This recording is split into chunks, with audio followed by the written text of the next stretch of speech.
এটা আসলে কোনো সমাধান না, এটা কোনো পথ না, এটা কোনো পন্থায় হতে পারে না। আপনাকে আল্লাহ পাক এই জন্য দুনিয়াতে পাঠান নাই যে আপনার মন চাইলে আপনি বিষ খায় মারা গেলেন। না, দুনিয়ার সব দরজা যদি বন্ধ হয়ে যায়, রবের দরজা খোলা থাকে 24 ঘন্টা।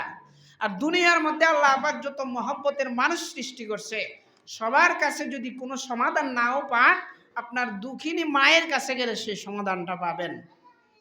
দেখেন, তারপরে যদি মনে করেন যে আপনার মার কাছ থেকেও আপনি কষ্ট পায়ে বিতাড়িত হয়ে যান, তাহলে তো রবের দরজা খোলা আছে। কেন আপনি এই ডিপ্রেশনে ভুগবেন? কেনই বা এই কাজ করবেন? আর একটা বাচ্চা যদি বিষ খায় মারা যায়, ফাঁসি লাগিয়ে মারা যায়, আত্মহত্যা করে, এটা যে সেও ভোগ করে এমন না, বরং তার কারণে সমাজের কোনো মানুষ শান্তিতে থাকতে পারে না, বিশেষ করে তার পরিবারের কোনো মানুষ থাকতে পারে না।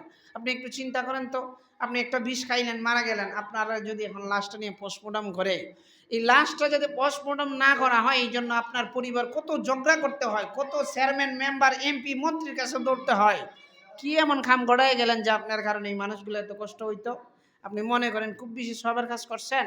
এক তো বিষ খায় একটা কাজ করছেন, আপনি মারা গেছেন আত্মহত্যা কইরা। দ্বিতীয়ত এইখানে মানুষদেরকে কষ্ট দেওয়াইতেছেন, এটাও আরেকটা অপরাধ। এই জন্য যুবক সমাজের প্রতি অনুরোধ থাকবে, জীবনটাকে উপভোগ করতে হলে ইসলামের প্রতি এসে উপভোগ করুন। ওই অমুখে কিভাবে কইলে, ওই মুখে কিভাবে কইলে, এইটা কোনো সমাধান আসতে পারে না। তো যাই হোক, যেই জিনিসটা বললাম যুবক সমাজকে, এইটা দেখে বেঁচে থাকবেন।